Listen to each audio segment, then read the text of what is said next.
नमस्कार। आजाद सिपाही विशेष में आपका स्वागत है। मैं हूं राकेश सिंह। पिछले 8.5 साल में अपनी नेतृत्व और प्रशासनिक क्षमता से दुनिया के सबसे बड़े लोकतंत्र को विश्व के नक्शे पर अग्रिम पंक्ति में पहुंचाने वाले प्रधानमंत्री नरेंद्र मोदी और अपने कार्यों से लगातार सुर्खियां बटोर रहे उत्तर प्रदेश के मुख्यमंत्री योगी आदित्यनाथ इन दिनों 3 ऐसे काम कर रहे हैं जिनका असर अभी नहीं बल्कि भविष्य में दिखेगा।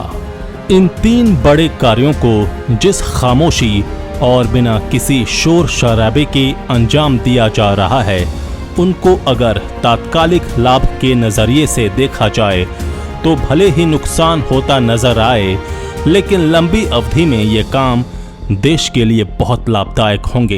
ये काम 2024 या 2027 के चुनाव की दृष्टि से नहीं हो रहे हैं। हालांकि इसका मतलब ये नहीं कि इसका चुनाव से कोई मतलब नहीं है। वास्तव में ये दोनों नेता देश में बुनियादी परिवर्तन के लिए ये काम कर रहे हैं। पिछले कुछ दिनों में 3 काम ऐसे हुए हैं जिनकी कल्पना उनके विरोधी क्या उनके बड़े से बड़े समर्थक भी नहीं कर सकते थे।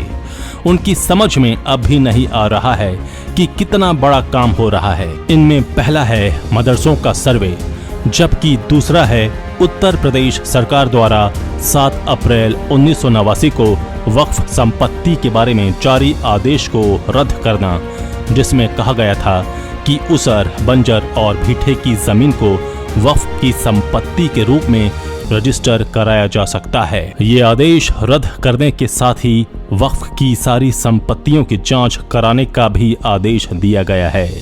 इसके अलावा तीसरा काम है देश में इस्लामी आतंकवाद का बीजारोपण करने वाले संगठन PFI पर देशव्यापी छापे। इन 3 कामों को राजनीतिक नजरिए से भले ही कमतर आंका जा रहा है, इसका महत्व एकाध दशक बाद पता चलेगा। इन 3 कामों के महत्व के बारे में बता रहे हैं आजाद सिपाही के विशेष संवाददाता राकेश सिंह। तमाम राजनीतिक और गैर राजनीतिक हथकंडों को पछाड़कर भारत और दुनिया के सीने पर अपनी लोकप्रियता, क्षमता और समझदारी का झंडा गाड़े दुनिया के सर्वाधिक लोकप्रिय नेता प्रधानमंत्री नरेंद्र मोदी और भारतीय राजनीति में एक धूमकेतु की तरह उभरे उत्तर प्रदेश के मुख्यमंत्री योगी आदित्यनाथ ने अपने अपने शासनकाल में कई ऐसे काम किए हैं जिनका जमीनी असर पूरी तरह साफ दिख रहा है। लेकिन इन दोनों नेताओं ने कुछ ऐसे काम भी किए हैं या कर रहे हैं जिनका असर अभी तो दिखाई नहीं दे रहा है, पर बाद में दिखाई देगा। ये जो तीनों काम हो रहे हैं उसे एक दिन या एक रात में फैसला लेकर नहीं किया गया है। इसकी तैयारी करके, इसके दूरगामी प्रभावों का आकलन करके देश की राजनीति, समाज और राष्ट्रीय सुरक्षा पर इसका क्या असर होगा, इसका विश्लेषण कर और मौजूदा सांप्रदायिक स्थिति समेत सभी बातों को ध्यान में रखते हुए लंबे समय से योजना बनाकर कार्यान्वित किया गया है। पहले बात करते हैं मदरसों के सर्वे की।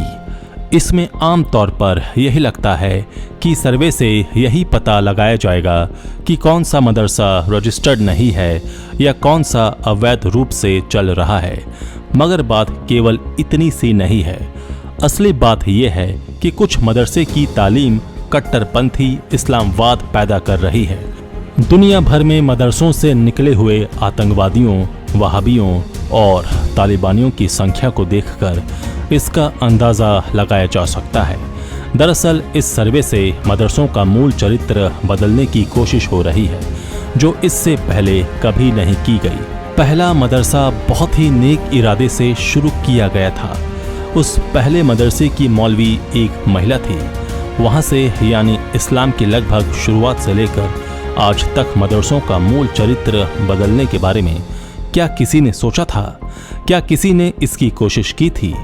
मुगल शासन में तो इसकी उम्मीद नहीं ही कर सकते थे, लेकिन ब्रिटिश राज में भी लगभग 200 साल और आज़ादी के बाद 75 साल में किसी प्रधानमंत्री ने इस बारे में सोचने की ज़रूरत नहीं समझी। सबको लगता था कि ये ऐसा मामला है जिसे जो छुएगा उसका हाथ जलेगा, इसलिए कोई अपना हाथ जलाना नहीं चाहता था।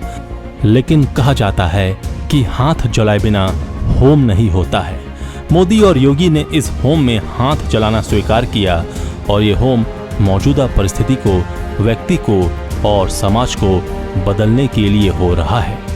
इस सर्वे के जरिए मदरसों का स्थायी चरित्र बदला जा रहा है। आखिर मदरसों का चरित्र है क्या जिसको बदलने की बात हो रही है? मदरसों का मूल चरित्र है दीनी शिक्षा, यानी धर्म की शिक्षा।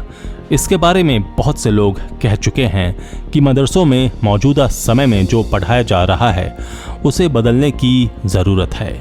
उसकी शिक्षा से जो मानसिकता पैदा होती है वो सांप्रदायिक विशेष का कारण बनती है। वो हिंदू मुस्लिम झगड़े की जड़ है। मदरसों का केवल आधुनिकीकरण नहीं हो रहा है, वहाँ पर विज्ञान, गणित और कंप्यूटर भी पढ़ाया जाए, मामला यहीं तक सीमित नहीं है। वहाँ जो मजहबी शिक्षा है उसको घटाकर 20% पर लाना है।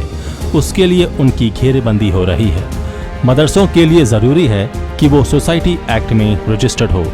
मदरसों के सर्वे से पहले योगी सरकार ने ये आदेश दिया कि 15 अगस्त और 26 जनवरी को मदरसों में झंडारोहण और राष्ट्रगान होगा। उसके बाद मदरसों का एक पोर्टल बनवाया जिसमें प्रदेश के सभी मदरसों को छात्रों की संख्या, उनकी कक्षा, पृष्ठभूमि, कुल शिक्षक, उनका वेतन ढांचा, उपस्थिति आदि की जानकारी देने को कहा गया। उसके बाद अभी हाल ही में ये कह दिया गया कि मदरसों में शिक्षकों की भर्ती उसी तरह से होगी जैसे यूपी बोर्ड या माध्यमिक शिक्षा परिषद में होती है। भर्ती का, उनके चयन का तरीका वही होगा और वेतनमान भी वही होगा। पैसा सीधे उनके खाते में जाएगा। इससे बीच का धंधा बंद हो जाएगा। अब अगला कदम है मदरसा बोर्ड को यूपी बोर्ड की तरह परीक्षा बोर्ड की शक्ल में बदल देना। इससे मदरसा बोर्ड को परीक्षाएं करवाने, कॉपी जचवाने और रिजल्ट तैयार करवाने के अलावा और कोई अधिकार नहीं होगा। छात्रों के एडमिशन, मदरसों को चलाने और शिक्षकों की नियुक्ति में उसकी कोई भूमिका नहीं होगी। सब कुछ सरकारी होगा, यानी यूनिफॉर्म सिविल कोड। मदरसों और सामान्य स्कूलों को बराबरी पर लाने की तैयारी हो रही है। मदरसों के सर्वे की जब घोषणा हुई तो देवबंदियों, वहाबियों और तालिबानियों ने इसका विरोध किया, जबकि जमीयत उलेमाए हिंद के अरशद मदनी और महमूद मदनी ने इसका समर्थन किया। यह कदम दरअसल मदरसों की फंडिंग पर लगाम लगाने की तैयारी है। केंद्रीय गृह मंत्री अमित शाह ने राज्य सरकारों को लिखा है कि जिन राज्यों की सीमा अंतर्राष्ट्रीय सीमा से लगती है वे अपने यहाँ इस बात पर निगरानी रखें कि किस तरह की मदद से मस्जिदें खुल रही हैं और कहां से पैसा आ रहा है। मदरसों की फंडिंग पर आकर ही सारा मामला फंसेगा और यहीं से बदलाव शुरू होगा। बेलगाम वक्फ बोर्ड पर लगाम। मोदी योगी का दूसरा काम है बेलगाम वक्फ बोर्ड पर लगाम लगाने का। वक्फ बोर्ड वास्तव में भारत को सेमी इस्लामिक स्टेट बनाने का प्रोजेक्ट था जिसको कांग्रेस ने चलाया, बढ़ाया, पाला पोसा। अब उस पर अंकुश लगने जा रहा है। उत्तर प्रदेश सरकार ने 7 अप्रैल 1989 को जारी उस आदेश को रद्द करने का जो फैसला किया है उसके बाद हजारों एकड़ वक्फ की जमीन मुक्त होने वाली है। इसके बाद वक्फ बोर्ड पर भी देर सवेर ताला लगने वाला है। वक्फ बोर्ड का साम्राज्य टूटने वाला है। उसके टूटने का मतलब है कि उसके पास जो संपत्ति है उसका सीमित होना, जो फंडिंग आ रही है उसको रोकना। मोदी योगी का तीसरा काम है भारत में इस्लामी आतंकवाद का बीजारोपण करने की कोशिश करने वाले संगठन पीएफआई के खिलाफ एक्शन। पीएफआई इस देश में गृह युद्ध की तैयारी कर रहा था। इसको सामान्य तरीके से लेना गलत होगा।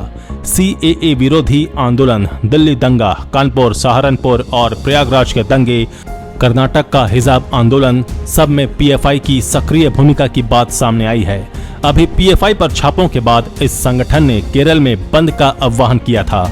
इस दौरान 5-6 जिलों में हिंसा हुई। केरल हाई कोर्ट ने उस हिंसा का स्वतः संज्ञान लिया।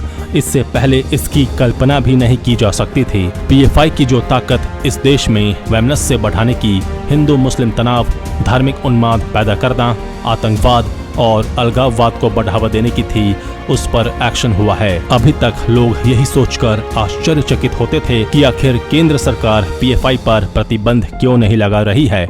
मोदी सरकार को यह मालूम है कि प्रतिबंध से कोई हल नहीं निकलता है।